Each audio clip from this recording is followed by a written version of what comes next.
I'm Nicole. I'm Geraldine. I'm Lauren. And we are Doing the Damn Thing, an entrepreneurship talk show.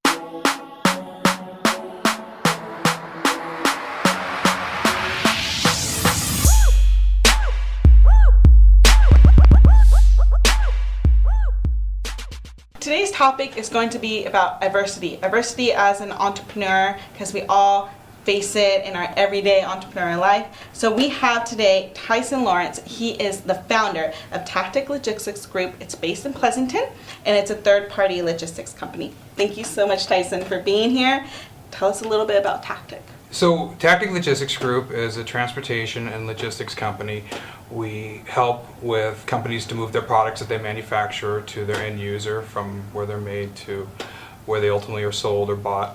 And we just negotiate the best means of transportation for them, whether it's through the air, through over the sea, or on the road. Yeah. We just help consult with that. How did that business come to be? Well, we've been around, Taktik's been around for 3 years, and it came out of failure and a real adverse situation where we had with one of our biggest clients. Originally, I had started a company that was doing transportation and logistics for perishable and temperature-controlled goods, lettuce, pharmaceuticals, eggs, all that type of stuff.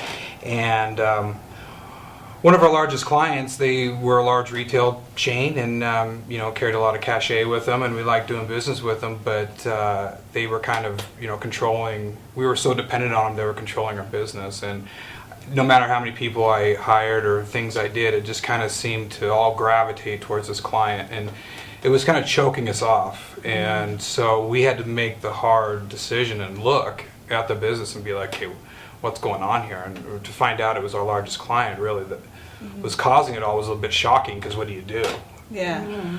So we just had to buckle down, and I broke it to the crew. I pulled everybody together and just said, hey, we need to I think move on from this relationship. And so we decided to do that, and we decided to then go after smaller companies, medium-sized companies that were had more in common with us. Yeah. And we were able to kind of relate to the entrepreneur on the other side, and show how we can help them in their service and all that good stuff. It's funny because your energy actually calmed down once you said entrepreneur and started talking about the businesses. Not, Right. I just could feel that it was literally more in alignment with what it was that Absolutely. you choose to do.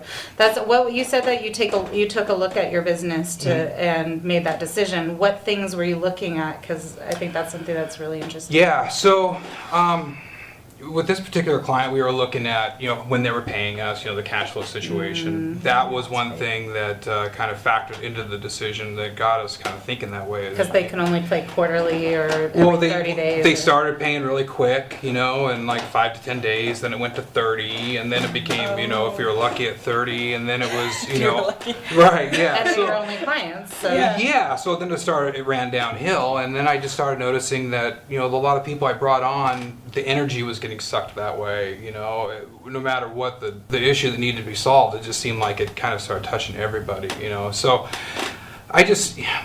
we were stuck. We were trying to diversify the company, and it just wasn't working. It'd been 2 or 3 years, and when you're trying to do something over and over again and it doesn't work, you got to find a different way. And sometimes it doesn't, it's not the most ideal situation, in this case, worst case scenario, and you've just got to be able to say, if this wasn't here, but we did this next time, and you feel good about it, you got to pull that trigger and just. Yeah, and I think a lot of times, like maybe our audience, as an entrepreneur, it can be a little scary to pull that trigger, because It's terrifying. you started something. It's like your baby. Right. You started it. Yep. And then you sort of are giving your baby to like a really ugly step-parent. Yeah. And you have to be okay with that. So I guess did you have to do a lot of internal work to to pull that trigger, and just be like, okay, I have to leave this relationship? And also it's like you had this relationship with a really big client that probably helped your ego, and now all of a sudden it's like, okay. Right.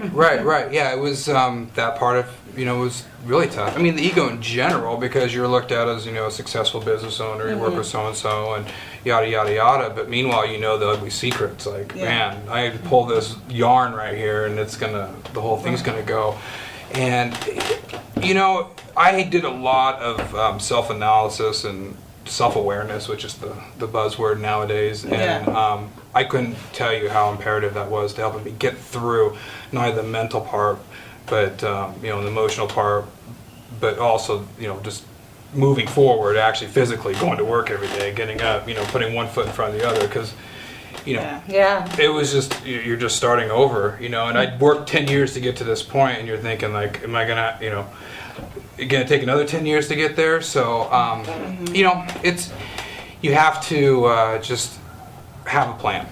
You know, it sounds simplistic, but it really is just have a plan. And also really be intuitive. Like treat your business as if it's a living being too, because it's going to tell you what's happening. You say you took a look inside of yourself, and then you also took a look inside of your business. You needed to do both to have that feeling of, because you can trick yourself. I mean, you know, you want to tell yourself, you know, like, this is not it, it's something else. I need to hire more people. I need to, so Johnny's not doing his job, you know.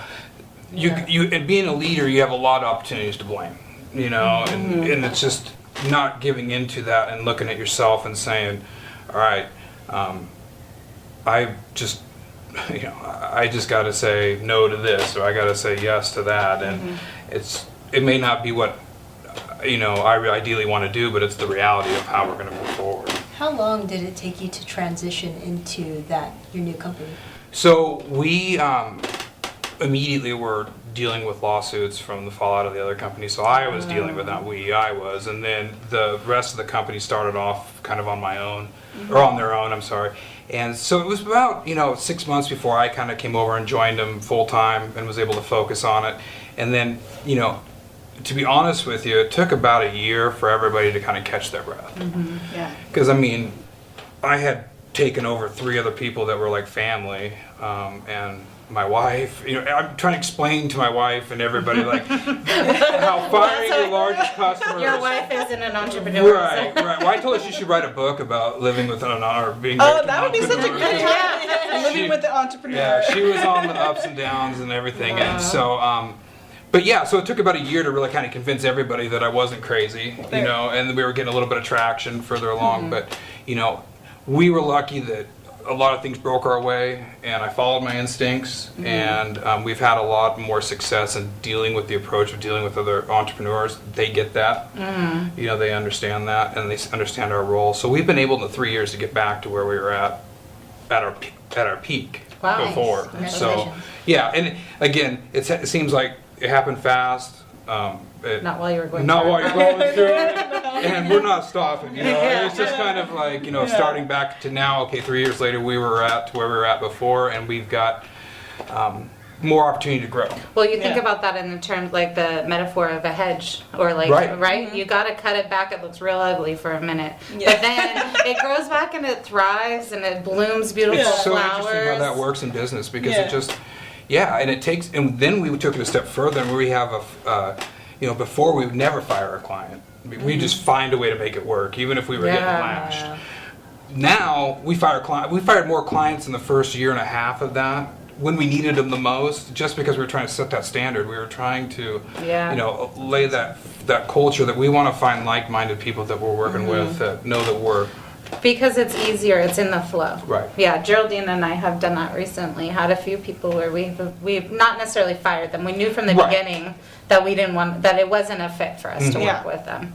And so that it's a beautiful thing. You feel actually more confident, even if you're in the, like you said, you need that money, but not all money's good money. Yeah, that was one thing I learned early on, was not all customers are good customers, in the fact that, you know.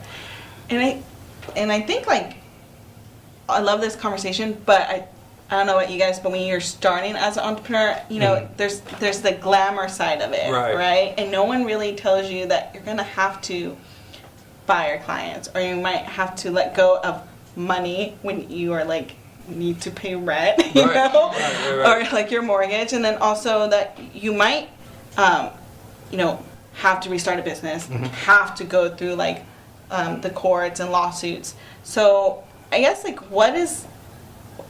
did you guys have to learn that all like the hard way, or did you know when you were going into like entrepreneurship that those might be things you might have to encounter? Well, I knew from the beginning that when I first started started businesses. Yeah.